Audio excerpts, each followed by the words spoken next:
نیلم، جہاں تک میں جانتا ہوں کہ اللہ تعالیٰ نے ہم لوگوں کو اس دنیا میں بھیجا ہے تاکہ ہم لوگ انجوائے کریں، گھومیں پھریں اور مزے لیں.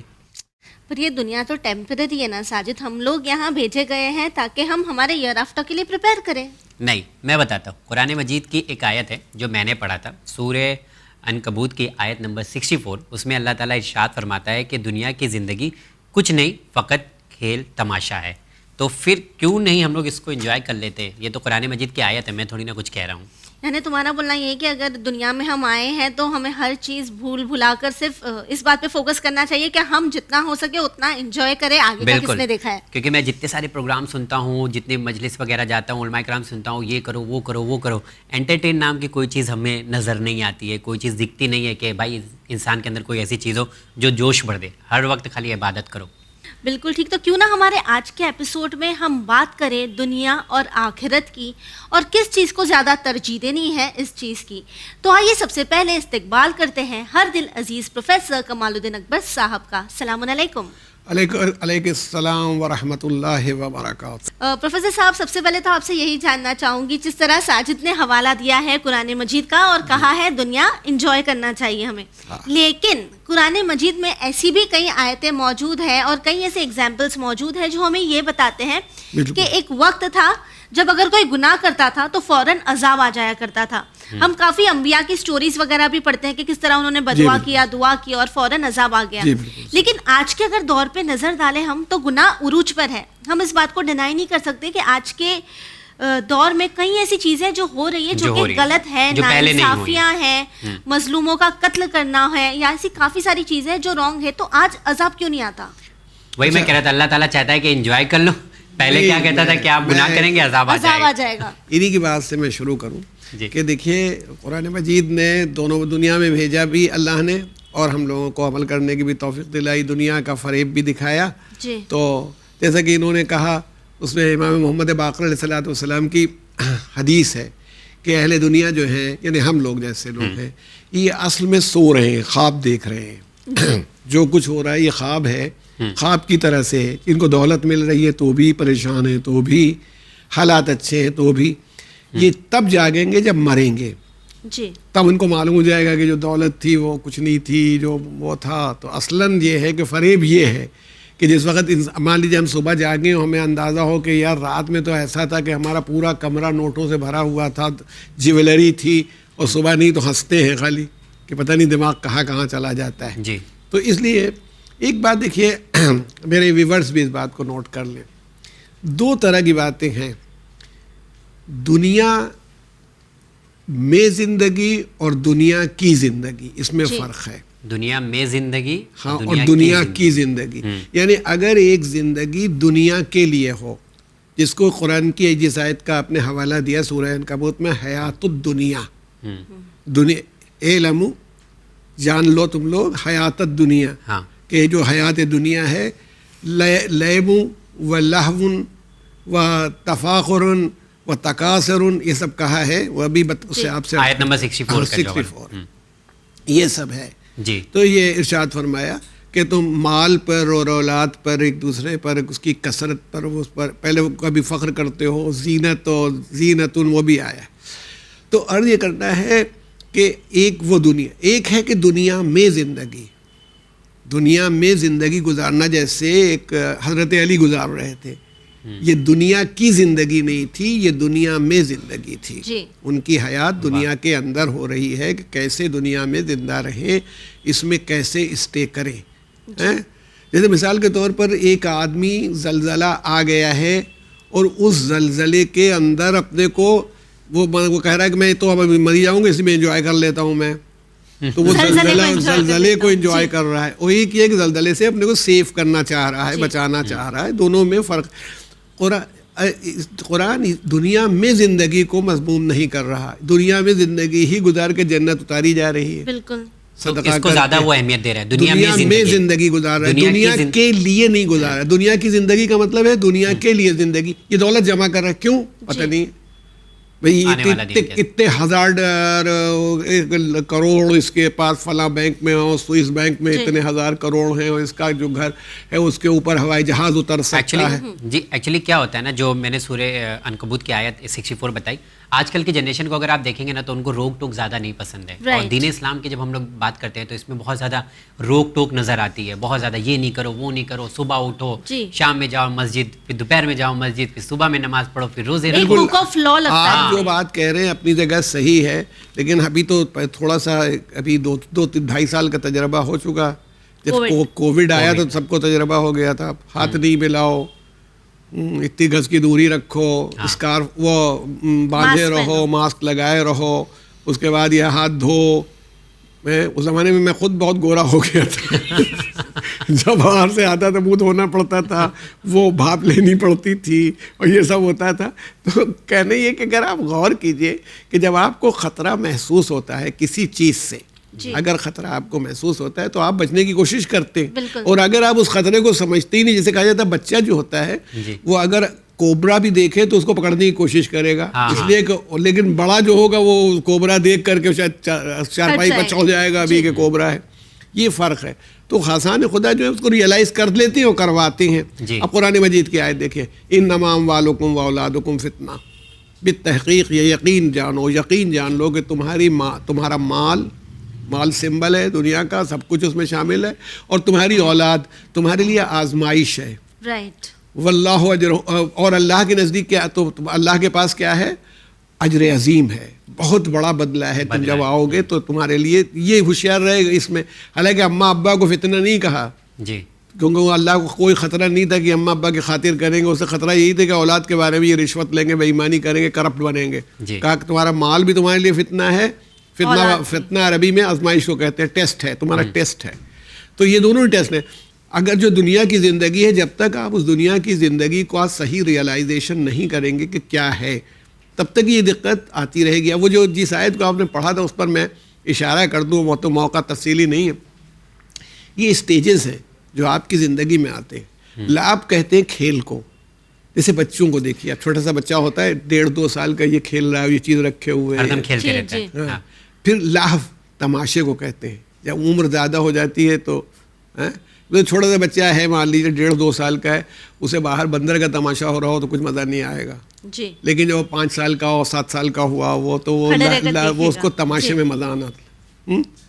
اس کے بعد اور جو بڑی اسٹیج آتی 14, تو اس میں پھر اس میں آیت میں وزینۃ, سجاوٹ کرنا چاہتا ہے, کبھی اپنی, کبھی بال جھاڑ رہا ہے, کبھی دیکھ رہا ہے, زینت کرنے لگتا ہے. اسٹیجز آف لائف ہے. پھر جیسے اب آیا 22-24 سال کمانے لگا, وتفاخر بینکم بالبات ہے, اور پھر وہ فخر کرنے لگتا ہے, بوسٹنگ کرنے لگتا ہے, جیسا میرا کوٹ ہے ویسا تو نہیں ہے, جیسی میری شال ہے ویسی نہیں ہے, اور جیسا میرا گھر ہے ویسا کسی کے پاس نہیں, اور میری کار تو یہ والی, اور میری موٹر سائیکل یہ والی ہے. پرائیڈ آتی ہے. یہ تفاخر اس کا یہ ہوتا ہے, فخر ہوتا ہے دوسروں کے اوپر. میرے بازو ایسے ہیں, اور میں نے ورک آؤٹ ایسا کیا ہے, یہ ہے. اب اس کے بعد یہ وارڈ والی آتی ہے. اب اس کے بعد یہ سب گزر چکتی ہیں. اب ذرا سا میچور بھی ہو گیا, بڑا کثرت پر بھی ناز کرنے لگتا ہے, کثرت چاہتا ہے, بہت سا مال ہو جائے, بہت سی میری اولاد ہو جائے. پہلے تو اب تو اولاد سے لوگ بھاگنے لگے ہیں, مگر وہ زمانہ تو وہی تھا جب قرآن آیا کہ مال پر ہے کہ زیادہ مال ہو, زیادہ اولاد ہو, یہ ہو, اس میں اسی میں اس کی پوری عمر گزر جاتی تھی. اس کو کہہ رہا ہے کہ تم اسٹارٹ وہیں سے کرتے ہو, کبھی نہ تم کھیل کے لیے لائے گے. آیت کا یہ مفہوم ہے. ہاں, کبھی ایسا ہوتا ہے کہ ہم لوگ نہیں ہے, تو وہی بات کہ اس کی اسٹیجز ہیں, جیسے جیسے میچورٹی آ رہی ہے آپ کے انکلینیشن میں ڈفرینس آ رہا ہے. بالکل ٹھیک. کھیل, تماشا, زینت, فخر, کثرت مال کی. اب سوال یہ ہے کہ 6 سال کا لڑکا ہے, وہ مال کی کثرت پر کیا فخر کرے گا؟ کچھ بھی نہیں. 12 سال کا لڑکا, اولاد بہت ہے, خود یہ بھی اولاد ہے, تو وہ اس اسٹیج پر آ کر کے وہ فخر کرتا ہے. قرآن یہ چاہ رہا ہے کہ دیکھو, یا اللہ یہ چاہ رہا ہے کہ دنیا کو ایک امتحان کی طرح سمجھو, جس حال میں تم کوشش کرو, ایمبیشن ہو, کماؤ, اس پر نہیں کہہ رہے ہیں, مگر ایک بات دھیان رہے کہ یہی سب کچھ نہیں ہے تمہارے لیے, ہے نا.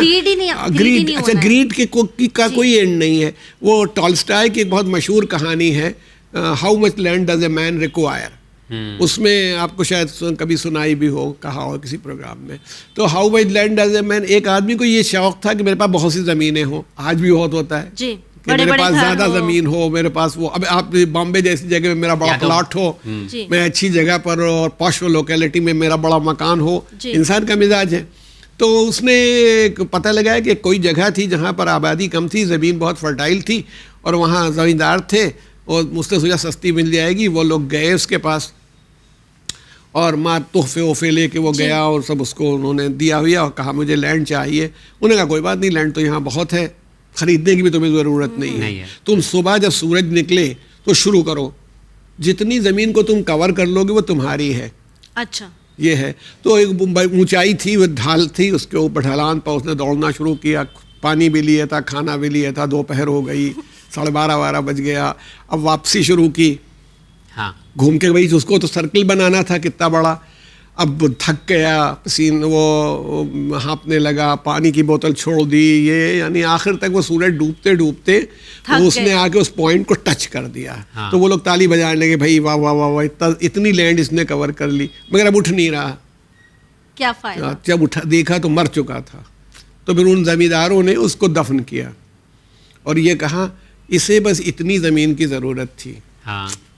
یعنی یہ اس کو اتنی جو دوڑ دھوپ کر رہا تھا یا راؤنڈ پر راؤنڈ کر رہا تھا, یہی سب کے ساتھ ہوتا ہے. پیسے جمع ہو رہے ہیں, دولت جمع ہو رہی ہے, آخر میں رام نام ست ہے, یہی پر چھوڑ کر چلا جاتا ہے. انا للہ و انا الیہ راجعون کہتے ہوئے. تو اس لیے یہی ریئلائز کریں کہ یہ دنیا صرف مینس ہے, سادھن ہے, ذریعہ ہے آخرت میں بلندی حاصل کرنے کا. دین یہ کہہ رہا ہے آپ سے. جی, جس طرح سے آپ نے یہ ایگزامپل دیا تو یہی بات سمجھ میں آتی ہے کہ دنیا ہمارے لیے ایک فریب ہے. ہم سوچتے ہیں کہ زیادہ سے زیادہ مال جمع کر لیں, جبکہ ہر چیز ہمیں یہی چھوڑ کر جانی ہے. تو وہیں قرآن مجید میں بھی سورہ حدید کی آیت نمبر 20 بھی ہمیں یہی کہتی ہے کہ دنیا ایک فریب ہے اور اس سے ہمیں بچنا ہے. تو اب تو یہ سمجھ چکے ہم کہ دنیا یہ ایک فریب ہے. لیکن جب بات آتی ہے بچنے کی, تو آج کے زمانے میں جہاں یہ مٹیریل چیزوں کی اتنی ویلیو ہے, تو اپنے آپ کو بچایا کیسا جائے؟ میرے خیال سے بہت مشکل ہے. مطلب چاروں طرف یہی باتیں ہو رہی ہیں. یہ کہاں کہا, مطلب ہمارا کہنا یہ ہے, میں اس کی اکثر مثال دیتا رہتا ہوں, شاید آپ کے بھی دیو کسی کے ہاں. یہ بتائیے بجلی کے بغیر آج زندگی ہو سکتی ہے؟ ہو سکتی ہے, لیکن پسند نہیں کریں گے. نہیں, مطلب اب دیکھیے نہیں ہو سکتی. مطلب یہ نہیں ہے کہ ہم یہ کہیں کہ موبائل بند کرو, یہ کرو, بجلی بھی نہیں ہوگی. اور اگر مثلاً امام آئیں گے تو کہیں گے بجلی کے سارے جتنے ختم کر ڈالو جتنے بجلی گھر ہیں, اولڈ ایج میں چلیں گے, یہ نہیں کہیں گے. بجلی کا ہونا اور ضرورت کے لیے استعمال کرنا 100% صحیح ہے, لیکن یہ تو روکا جائے کہ ننگا تار نہ چھو لو, ٹچ کر دیا آپ نے اسی سے, خدا نخواستہ ابھی, تو اس سے تو بچیں. کتنے حادثات ہو جاتے ہیں کہ لوگ وہ کٹیا ڈال رہے تھے اسی میں مر گئے. ہم اس کو منع کر رہے ہیں کہ کٹیا نہ ڈالو, پتہ نہیں کیا تمہارے اوپر ہو جائے, چوری کی, تو تمہارا کردار خراب ہو جائے, تمہارا دین خراب ہو جائے, تمہارا ایمان چلا جائے اس دنیا کے چکر میں. یہ نہیں کرو. قرآن تو خود کہہ رہا ہے کلو وشربو, کھاؤ پیو, ولا تصرفو, اسراف نہ کرو. مطلب یعنی کہ تمہارے جو لمٹس ہیں اس کے اندر رہو. اس کو بھی برا سمجھا. امام جعفر صادق علیہ الصلوۃ والسلام سے کسی نے کہا مولا میرے پاس اتنے جوڑے کپڑے ہیں اور میرے پاس اتنا وہ ہے اور میرے ساتھ غلام رہتا ہے, تو کیا یہ تکبر ہے, پرائیڈ ہے؟ آپ نے کہا نہیں. کہا بھائی پرائیڈ کیا ہے؟ تو حضرت نے فرمایا کہ پرائیڈ یہ ہے کہ دوسروں کو نیچا سمجھنا.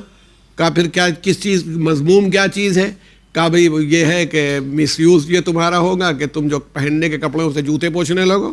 جی, جو تمہاری چیز ہے, جس کی جو حیثیت ہے اس کے اعتبار سے رہے, استعمال کرنا. اس پر چاہا گیا ہے کہ اسٹیٹس ہو, لوگوں کے پاس یہ ہو, ان کے پاس اچھی گاڑیاں ہوں, آپ کے پاس, اس کو نہیں برا نہیں مانا گیا, لیکن یہ مقصد نہیں آپ بنا لیں کہ آپ کسی صورت سے اس گاڑی کو لانا ہے, چاہے رشوت سے آئے, چاہے کرپشن سے آئے, چاہے مال ادھر سے جمع کر کے آئے. آپ اپنی محنت کریں, آپ کو جو چیز ملتی ہے اس کو انجوائے بھی کریں, دوسروں کو دیں بھی, مدد بھی کریں. جیسے میں اکثر آپ سے کہتا ہوں, بار بار کہتا ہوں, امام جعفر صادق نے فرمایا کہ اللہ اس مومن کو دوست رکھتا ہے جس کے پاس گھوڑا ہو. یعنی پروفیسر صاحب ہم یہ کہہ سکتے ہیں کہ دنیا کی انجوائمنٹ سے اللہ نے ہمیں منع نہیں کیا ہے, لیکن اس چیز سے منع کیا ہے جس کے ذریعے ہم لالچی ہو جائے اور آخرت کو بھول جائے. بے شک. تو وہی مطلب سمپل ہے کہ دنیا سے محبت اگر ہم لوگ زیادہ کرنے لگیں گے تو آخرت میں ہمارے لیے مشکل ہو جائے گی. جینا ہے, پورا جینا ہے. ایک چیز اور میں یہاں جانا چاہوں گا, اسی دنیا میں ہم لوگ ہیں اور ناظرین ہم تمام لوگ یہ دعویٰ کرتے ہیں کہ ہم اہل بیت علیہ السلام سے بے پناہ محبت کرتے ہیں, اور یہ چیز سے ہم کبھی پیچھے نہیں ہٹتے. ہم لوگ کھل کر اعلان کرتے ہیں کہ اہل بیت علیہ السلام سے ہم لوگ بہت محبت کرتے ہیں. اب سوال یہ ہے کہ اسی دنیا میں ہم لوگ محبت کر رہے ہیں, یہ محبت کیا چیز ہے اہل بیت علیہ السلام سے, اور جب ہم لوگ دعویٰ کر رہے ہیں محبت کا تو یہ محبت کا اثر ہماری زندگی میں کیسا ہونا چاہیے اور کیسی دکھنی چاہیے اس دنیا میں, یہ میں جاننا چاہتا ہوں. آگا دیکھیے قرآن مجید میں جہاں آیا مودت ہے, مودت تو اس سے بھی بڑھ کے ہوتی ہے, محبت سے بھی آگے ہوتی ہے کہ یعنی ہر چیز پر وہ محبت حاوی ہو جائے. تو قل لا اسألکم علیہ اجرا الا المودۃ فی القربى. تو یہ مودت اسی لیے ہمارے اوپر فرض کی گئی کہ اہل بیت کی مودت کرو, رسول کی محبت کرو. اسی لیے ہم پر فرض کی گئی کہ جب محبت ہوتی ہے یا مودت ہوتی ہے تو پھر مشکل سے مشکل چیز آسان ہو جاتی ہے, بالکل آسان ہو جاتی ہے. جیسے ماں بچے سے محبت کرتی ہے تو نیند کو بھی قربان کر دیتی ہے, پریشان بھی ہوتی ہے, یہ اس کا ہوتا ہے. اگر بندہ مودت یا محبت کرنے لگے گا تو ہر چیز بہت پھر آسان ہوتی ہے. ایک مرتبہ ایک آدمی امام محمد باقر سے ملنے آیا مدینے, حج پر آیا تھا, بعد میں ملنے کے لیے آیا. اس زمانے کا سفر, اس کا پیر زخمی ہو گیا تھا, جوتیاں ٹوٹ گئی تھیں جیسی جوتیاں ہوتی ہوں گی, پیدل چل رہا ہے کبھی اونٹ پر کبھی. تو اس نے آ کے حضرت صلی اللہ علیہ وسلم کے بیٹھا, کہا مولا صرف یہ آپ کی محبت ہے جو ہمیں اس حال میں آپ کے پاس کھینچ لاتی ہے نا. تو حضرت نے فرمایا اچھا تو دین کیا محبت کے علاوہ بھی کچھ ہے؟ دین تو بس سب کچھ محبت ہی ہے, اس کے علاوہ تو کوئی دین کوئی چیز ہی نہیں ہے. یعنی کوئی ریچولس نہیں ہے کہ جو دین ہو. محبت ہے, خدا کی محبت ہے, رسول کی محبت ہے, اہل بیت کی محبت ہے. مان لیجئے جیسے اب حضرت جس کو صحیح معنوں میں ہو جائے, حضرت علیہ السلام نے فرمایا مجھے جاڑے کے دنوں میں وضو کرنے میں مزہ آتا ہے, بالکل, اور گرمی کے دنوں میں روزوں میں مزہ آتا ہے. یہ تکلیف دونوں میں زیادہ ہوگی. جاڑے کے وہ جب ٹھنڈک ہو رہی ہو, میں ٹھنڈے پانی سے وضو کرنا ہو, کتنا مشکل کام ہے. جاڑے میں مجھے نیند بہت آتی ہے. ہاں بالکل مشکل ہوتا ہے, بستر چھوڑ کے جانا, نماز پڑھنا. لیکن محبت ہوتی ہے یا مودت ہوتی ہے تو بہت سے لوگ جو نیند پر قابو نہیں پاتے. مطلب یہ جاننا چاہتا ہوں اہل بیت علیہ السلام سے اگر ہم اس دنیا میں محبت کر رہے ہیں تو مطلب اس کا فائدہ بھی تو کچھ ہونا چاہیے. اس کا فائدہ جیسے آپ نے ماں اور بچے کے ایگزامپل دیا, نہیں فائدہ وہ نظر آتا ہے. بالکل فائدہ یہ ہے کہ پھر وہ اس کا جو کانڈکٹ ہے, اس جو وہ کہے وہ بھی اچھا لگنے لگتا ہے, جو کرے وہ بھی اچھا لگنے لگتا ہے. یہاں تو ہم ان کو مانتے پر ان کی نہیں مانتے ہیں, یہ والا اصلی بات نہیں. اگر ان کی محبت ہے, ان سے مودت ہے تو پھر ان کا کیریکٹر, ان کا کردار, اس میں فالوئنگ آنے لگتی ہے کہ ان کے لیے, یہاں تک کہ ان کے لیے بھی جان دینے بھی آسان ہونے لگتا ہے آدمی کے لیے. ہمیں کربلا کے میں ہم کبھی کبھی پوچھتے ہیں لوگوں سے کہ جب کربلا میں جتنے بھی شہداء تھے اور جو امام حسین کے ساتھ کھڑے تھے وہ مطمئن اور خوش تھے کہ نہیں تھے؟ کربلا میں بھوکے تھے, پیاسے تھے, سب کچھ تھا, لیکن ان کو ان کی محبت اور مودت نے اس پوزیشن پر لا کے رکھ دیا تھا. 2 اصحاب ہیں امام حسین کے جو رونے لگے تھے کربلا میں, کھڑے ہوئے رونے لگے. تو آپ نے فرمایا میرے بھائی کے بیٹوں روتے کیوں ہو؟ ارے بھائی ادھر تم موت آئی, ادھر تم اس پل سے ادھر پہنچے, جنت میں پہنچے. تو انہوں نے یہ نہیں کہا, انہوں نے کہا فرزند رسول یا ابن رسول اللہ, ہم اپنے لیے نہیں روتے ہیں, ہم آپ کے لیے رو رہے ہیں کہ اب ہمیں یقین ہو گیا کہ آپ پر سے آپ کے گھر والوں سے ہم مصیبت ٹال نہیں پائیں گے. اور تو اس کا مطلب یہ نا کہ محبت اور مودت ہوتی تو یہ بھی نہیں معلوم ہوتا کہ کیا چل. عورت ہے, اس کا شوہر شہید ہو چکا ہے, اپنے 10-11 سال کے بچے کو تیار کر کے کربلا کے میدان میں بھیج رہی ہے. امام کہہ رہے ہیں کہ کافی ہے, کہتی ہے مولا یہ غریب بیوہ کا ہدیہ رد نہ کریے. میدان قتال میں بچہ گیا, شہید ہو گیا, اس کا سر پھینک دیا, اس نے پوچھ پاچھ کے چوما اور پھر واپس کر دیا. جو اللہ کی راہ میں صدقہ کر دیتے ہیں لیتے نہیں ہیں. یہ طاقت کون لایا؟ یہ محبت اور مودت طاقت لائی. پر ہماری محبت کے اندر وہ چیز نہیں دکھ پا رہی ہے. مطلب تو ابھی وہ انٹینسٹی اور کوالٹی ہم نے پیدا ہی نہیں کی ہے. ہمارے سامنے دوسری چیزیں زیادہ حاوی ہیں ابھی ہمارے اوپر. اگر وہ کوالٹی اور انٹینسٹی پیدا کی جائے کہ ہمارے لیے پرائمری امپورٹنس کس چیز کی ہے, اگر یہ معلوم ہو جائے کہ یہ پرائمری امپورٹنس اس بات کی ہے کہ بھئی یہ مولا کو پسند نہیں تو پھر ہمیں نہیں پسند اچھا ہوگا. کوئی پھر اس بات کو میٹر نہیں کرتا ہمارے لیے کہ ہمیں پسند. اسی بات پر ہم ہمارے پروگرام کو یہاں اینڈ کرنا چاہیں گے اور آپ سے خصوصاً کہنا چاہیں گے کہ آپ کا بہت بہت شکریہ. ہمارے اس پورے سفر میں آپ نے ہمارا ساتھ دیا. جی آگا بہت شکریہ, تہ دل سے شکریہ ادا کرتے ہیں اور پھر ملاقات کی امید کرتے ہیں جلد انشاءاللہ. تو کچھ اور بھی نصیحتیں ہوں گی, باتیں ہوں گی. آگا بہت اچھا لگا اس پروگرام میں آپ آئے, کافی اچھی اچھی باتیں آپ نے لوگوں تک پہنچائی. آپ سب کا شکر گزار. ہمیں اس بات کا خیال رکھنا ہے کہ یہ جو دنیا ہے، یہ جو ہم جی رہے ہیں، ہم تیاری کر رہے ہیں ہماری آخرت کی. ایسی کوئی چیز نہ کرے جو آپ یہاں کر کر بھول جائیں لیکن وہاں جا کر آپ کو اس چیز کا حساب دینا پڑے. دنیا میں رہیں، خوش رہیں، دوسروں کی مدد کریں، دوسروں کی خوشی کا سبب بنیں، اور یاد رکھیں کہ جتنا زیادہ ہو سکے اتنا اچھے کام انجام دیں. اسی امید کے ساتھ ہمیں دیجیے اجازت، پر بنے رہیے چینل ون کے ساتھ. پیغام انسانیت. شکریہ.